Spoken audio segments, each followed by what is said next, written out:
Hey everybody, it is time for the Kentucky State Fair. We have great tips and lots of information for you. Listen along.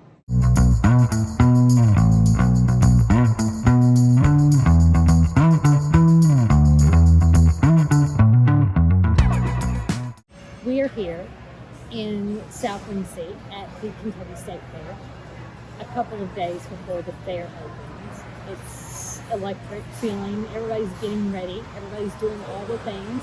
There's going to be some noise in this. It's okay. We'll do our best to, filter that out as best as we can for you.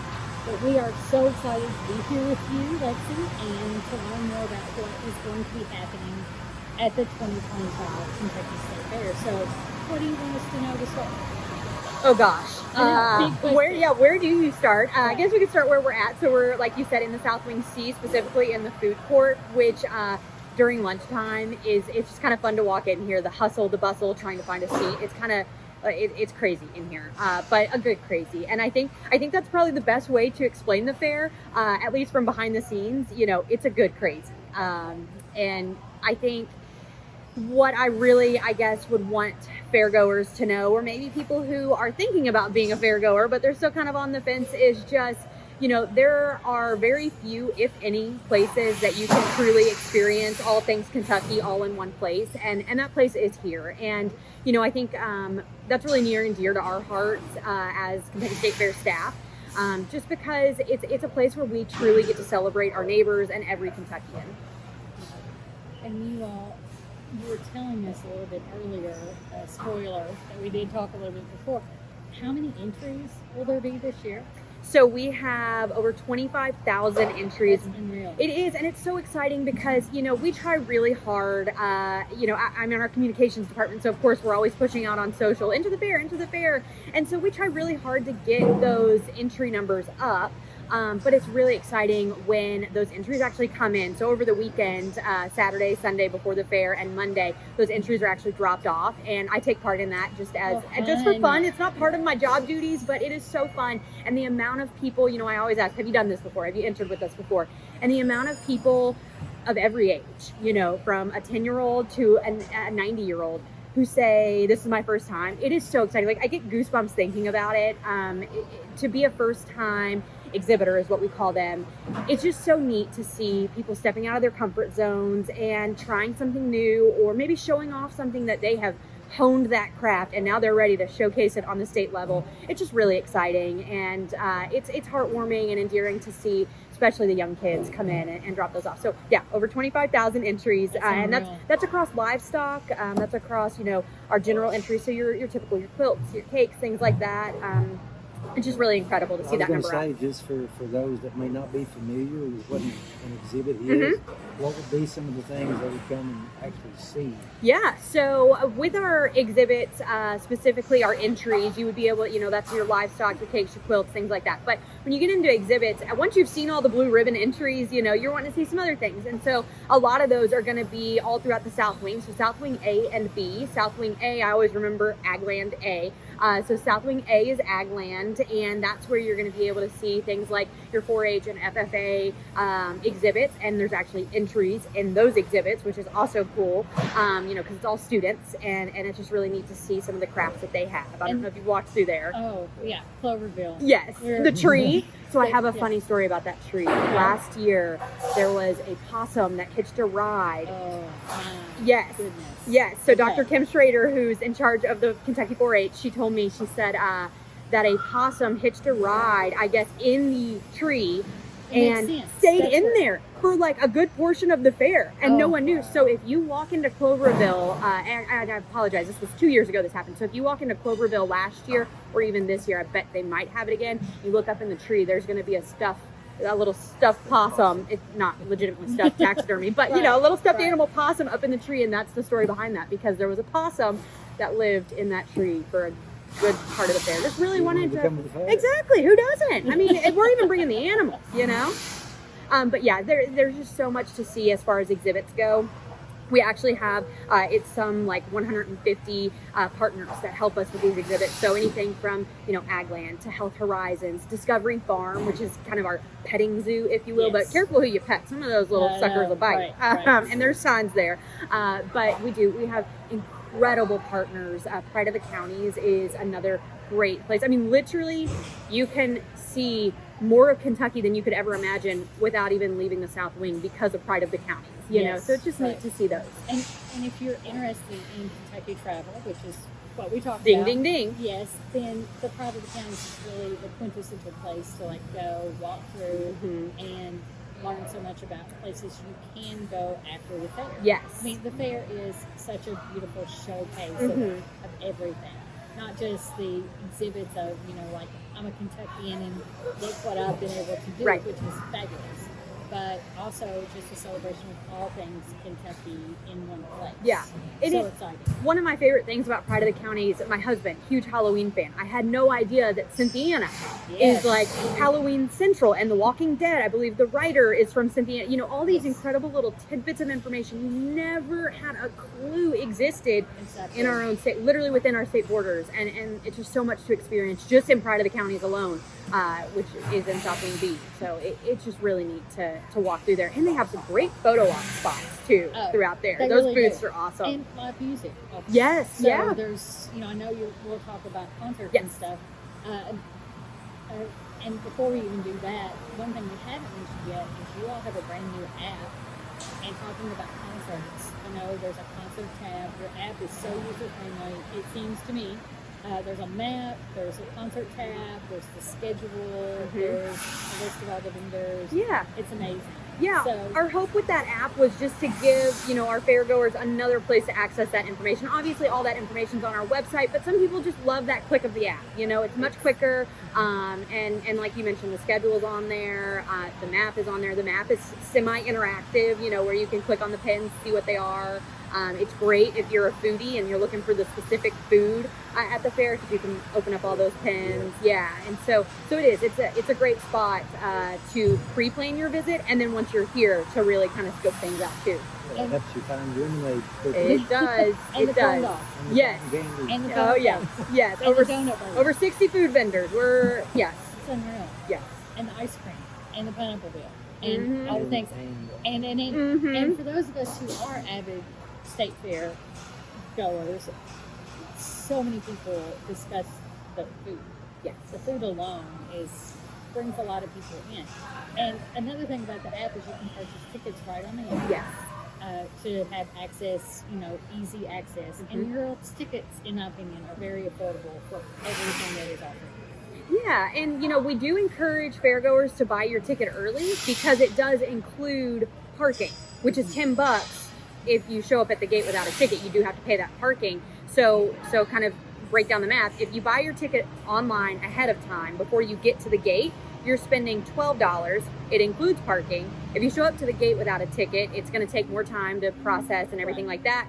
And it's $10 per person. And you think, oh, well, it's cheaper. Well, no, because parking's not included if you're buying at the gate. So it's an extra $10 for each car for parking. So makes sense to buy online. And with the ease of the app, they can buy tickets on their way. Yes. Right? And you mentioned maybe some feature days or things like that. Can you tell us a little bit more about those? Of course, yeah. So we have our special promo days, and they are the same that they've been for the last several years, but we just see that they work. People love them. So they start on Sunday, the first Sunday of the fair. That's going to be our military Sundays. So military family, active and retired, they can enter the fair for free. Parking is not included on that one. But all these promo days, the deal is only valid at the gate, so no pre-purchase necessary. Good tip. Yes, so do not try and buy a ticket and then show up and, you know. Right. So you just have to pay the $10 for each car on Military Sunday. And you also can get a discount on your ride wristbands that day too. The families can, the military families. So that's always nice. Just make sure you have a valid military ID. And then on Monday, we have $5 Monday, which is always kind of, you know, you think Monday's a slower day at the fair. $5 Monday, it brings out everybody. They're ready to go, you know. So $5, that includes parking. So you are getting an incredible discount, $5 a person. You don't have to pay to park. Yes, huge deal. And so that's always a good day. And that day, actually, so we, you know, this is kind of in conjunction with, but we have the World Championship Horse Show that happens in Freedom Hall each year. And on $5 Monday, if you do come, you can go to our ticket office on site and get a free ticket to the World Championship Horse Show evening show. So, you know, it's just a really good bargain day. It really is. And then on Tuesday, we have senior day, fairgoers 55 plus. My mom is very sad that she is in that age range. I reminded her. I know I reminded her a couple years ago. I was like, Mom, you get in free on Tuesday. Why are you, buying tickets? She was like, shh. No, I don't.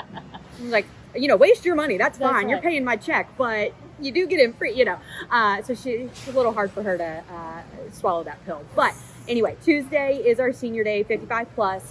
Get in for free. They do have to pay parking, but again, only that $10. And most of our senior friends, they all pile up in the car and come together. That's what my grandma always did, which was sweet. They have house. Exactly. They do. And we have bingo that day for free, which is really fun. At I think it's like 10:30 and 1:30. Okay. And coffee and snacks provided, and that's just really fun. Even if you don't want to play bingo, like peek in there. Some of these men and women, they get really into that bingo, and the prize is like candy bars, but by golly, they think it's like a $500 prize, and I love that. I would play for candy, Right. Winner, all the same. Exactly. And then on Wednesday is our final promo day, and that is our sensory friendly day. And that day is a little bit different. So all of the tickets are distributed for that ahead of time, and they are sold out. But basically what we do is from 10 a.m. to noon, the Midway, Thrillville, is opened up for those with sensory processing differences, and they're able to get in without lights and sounds and ride all the rides. And it's a really wholesome event. Our partners, Kissel Entertainment, they put that on with several community partners. But again, all tickets are distributed for that ahead of time, so that is sold out. But it's something, if someone listening or watching this is interested, they can definitely learn on our website about how to participate next year. I think you were mentioning you extended your hours this year?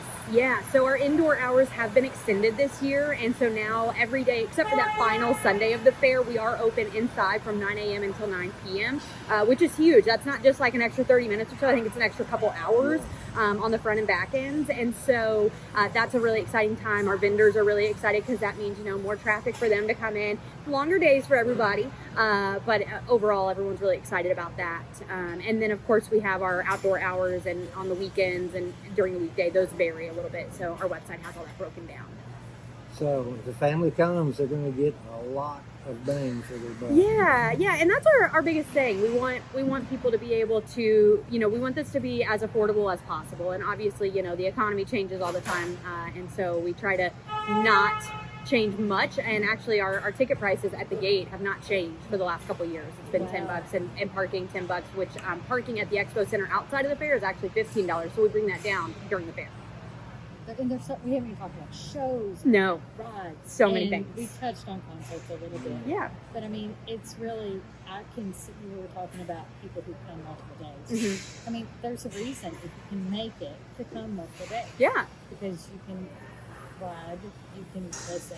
There's a beer fest. There's a beer fest, yes. That's August 23rd. That's correct, yeah. So, the fair, a lot of people think you can come once and do it all. And you can do most of it, right? You're going to see a lot of the same family shows. Our outdoor entertainment, our stage entertainment on the family stage and Blue Ribbon stage, those are the same throughout the fair.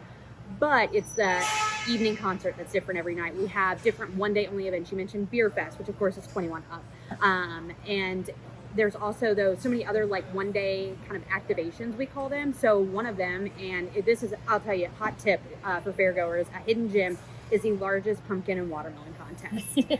I don't know if you guys have ever, I'm sure you've seen that. Yeah. So what's really cool, people always see them, after the weigh-in, they're in West Hall, all these ginormous gourds, right? And people are like, well, that's really cool. Who's growing these? How do you grow them? It's a whole thing, whole science behind it. But what a lot of fairgoers miss is the weigh-in. And that weigh-in is like a jaw-dropping situation. So it's pretty neat. It's like our little Super Bowl of the fair, right? So on, it would be Saturday, August 16th at, I believe it's like 1:30. You can check our website for that. But in West Hall, they use, like I don't even know what kind of equipment to bring it in, but they strap these pumpkins and watermelons to this whatever sort of vehicle and hoist them in onto the scale and weigh them. And I mean, we have bleachers set up and everything. It's like a livestock show, you know. We've got the bleachers set up. People are like holding their breath to see what it weighs in at, you know. And we've had actually recently, I think in the last 3 years has been our record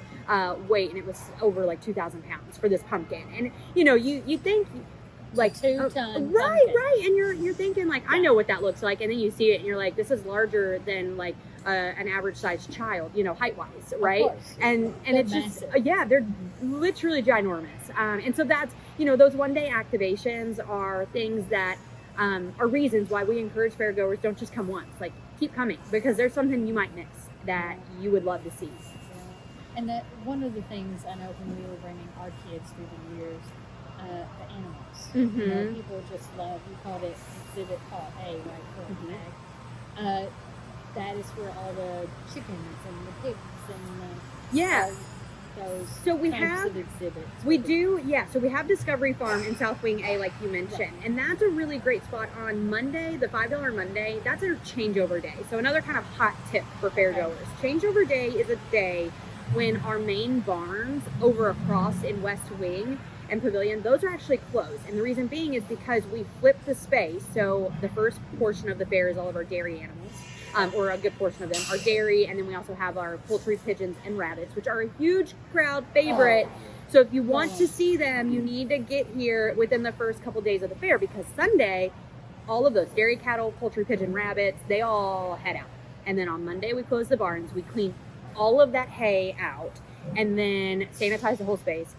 Flip it all, put all the bedding back down just for our beef cattle to come in, and our swine and our goats and all the things. So I guess, it's a little bit difficult. I get messages on social media all the time through the fair Facebook page, like, I want to see XYZ. I didn't get to see them last year because I came on this day. And it's like, you got to check our schedule. You got to pre-plan, because if your kid is very specific on what animal they want to see, they're not here all 11 days. And so on that changeover day on Monday, we do have West Hall is open, and there will be, I believe it's goat shows, a few goat shows. We also have the Mules and Jacks, which are also really fun. They have a couple shows going on in Broadbent that day. But otherwise, if you want to see like cattle, you would have to come over to Discovery Farm in South Wing A to see those up close and personal, which is still a great time, for kids, because you do get to, pet on them and things. That is a great tip. Yes. So important. And the schedule, of course, matches the app. It will have on the all app. Yes. So that's wonderful. Yeah. Tell us a little bit about like how the fair's in 121st year, correct? Yes, it is. And so what started all of this in the beginning? Like, what's the history of how all this became what it is today? Yeah, so the Kentucky State Fair, just like most state fairs, were, driven by agriculture. It was all about showcasing your state's agriculture. So that's really kind of our cornerstone. And it still is today. I think something that a lot of fairgoers miss, unless they're ingrained in that agriculture livestock lifestyle, I think they kind of miss that point. They just think they're walking through the barns, dodging the piles of poop, and, it's cute little animals, But, those animals, and those farmers who are raising them, they are kind of the backbone of the Commonwealth, right? So I think that's something that a lot of fairgoers don't quite take in, and that we really try to push, is these folks aren't just doing this for fun. This is their livelihood. And, of course they're showing the animals for fun, but I mean, that's a real intense sport. If you ever watch them in the show ring on the green shavings, it's pretty intense, right? So we really started with the agriculture. And then of course through the years, things have evolved. The Kentucky State Fair has only been canceled, I think 3 times, don't quote me on that, but very few times, a couple times for war, thing like that. But, another time was like funding issues. But it is kind of interesting, the history behind the fair, just where it's evolved through the years. It actually took place at Churchill Downs a couple times, which is kind of fun to know. Yeah. So it's just evolved over the years, what Kentuckians want to see. And so, livestock is still a huge part of that. But then it was, let's start showcasing the other things that make Kentucky, Kentucky. Your quilts, your bakers, yes, culinary is a huge department for us. 3,500 plus entries this year in culinary. And if you walk back in the East Hall, I mean, you immediately get a sugar high, right? Just from the smell. And so it's, everything's kind of evolved through the years and grown and grown. And every year, we're looking how can we keep those traditional favorites, but how can we continue to grow with our audience? How can we continue to give Kentuckians what they want to see? And so we're still figuring that out each year, and that's why we try and add in new things. But you can't take away the traditional stuff, because the second you do, That's right. you're raising eyebrows and people get angry. So we keep that going. Yeah. And it will continue to evolve as Kentucky does. Yeah. Exactly. That makes perfect sense, because a lot of families today are far removed from agriculture. Yeah. And it's good that they still get to see some of the experiences. Our president and CEO, David Beck, he likes to say this is Kentucky's largest classroom. And it is, when you walk through the barns, our South Wing A ag land, you learn so much. South Wing B, you could, go to the Fish and Wildlife booth and learn about that. So much fun. It is, and there's just so many booths that I sometimes don't think that fairgoers who come year after year after year, like I did as a kid, you hit the exhibits that you're used to, but you never really dive into those aisles. And I mean, they're endless. You can see so much. It's just like we were talking about learning about the county. Yeah. It's impressive Mhm. how much is out there. Oh yeah. So you've given us so many good tips. Love the hot tips. Love the history. Yeah. Thank you for all that. Anything else you want to make sure we get in to discuss? Oh, you have merch this year. We have merch. It's adorable. Yes, we Oh do my have gosh. merchandise this year, which is really exciting. We've not had merch in many years. We will have an on-site store in our North Wing lobby. We Okay. also have an online store. So if you can't Okay. make it to the fair, but you love the fair and you want to get some merchandise, you can purchase. We have a lot of items that are shippable. There are a few that aren't, just given the nature of what they are. But yeah, hats, koozies, t-shirts, posters, all the things. We've got all of that there. And it is really exciting to kind of have that facet now for the fair, because every year on social media, I'm getting all the questions, where's your merchandise? Where's your merchandise? And we're like, you know what? The people want this. We're evolving. Right. So We're we're gonna giving get them what this they done. want. Exactly. Yeah. So we do have the merch this year. Something we've kind of danced around today is our concerts. Obviously, our concert series. We actually have concerts every day at the main stage, the Texas Roadhouse Concert Series stage, every day except for the last Sunday. The last Sunday on August 24th, we'll have Tribute in the Tents, which is a really fun event where our music tents will be kind of taken over by some iconic cover bands. So you'll hear music from, ZZ Top, Journey, Tom Petty, all the things like that. So that should be a really fun evening. And all of those acts, all the music, all the concerts, it's all included in the fair admission. And I think that's something that, it's a huge question I get on social media is how much are the concerts? Nothing, just pay to get into the fair and it's all yours. All you're gonna have to do is spend money if you want to eat and buy something. Otherwise, come in and enjoy yourself. You could literally, if you planned it right, you could come to the fair for just the price of admission. Maybe you're budgeting this year and you still want to come to the fair. Just eat before you come. Bring a refillable water bottle. Fill those up at the water stations. All you got to pay is admission and parking if you pay at the gate. But you can make the fair as affordable as you want it to be. I love that. Yeah. I love that for us Kentuckians. Yes. Yeah. Really, or anyone from any other state. Right. that wants to come visit. Yeah. We have been to several other state fairs actually. Kentucky is our favorite. Yeah. I lived in Illinois for a minute and I went to their state fair. Very fun, but it's nothing like home. There's just so much here. Yes. And as you had pointed out earlier, so much of it is indoors. Yes. Yeah. So we are the largest indoor state fair across the country, 1.2 million square feet of all interconnected space. So if it's one of those really hot days and you're thinking, I cannot bear it, maybe you've got little ones or, grandpa's joining you and that heat is just too much, come inside, You're going to be able to see so much, do so much.